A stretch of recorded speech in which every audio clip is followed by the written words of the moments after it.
napapansin na nila mga gawi kong parang hindi pang Kristiyano. Kasi bis na Bible hawak, larawan ko ay sigarilyo. Tapos kasama ko lagi noon mga single lalaki sa kanto.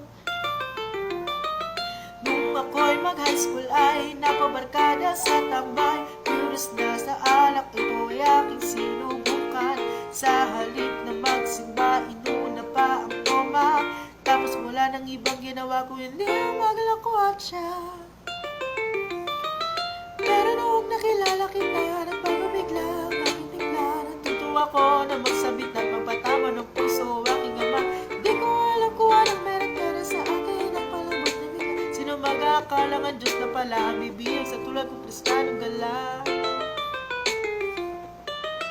Kahit ako'y tatakbo-takbo, puso ko'y binago mo pa rin ito. Isang tapik mo lamang at ako ay nag-iiba. At ang aking pagka-Kristiyano ay namumuhayan na para bang bulaklak na namumukadkad. Dahil alaga mo sa dilig at yakap o ama at ang pagmamahal mo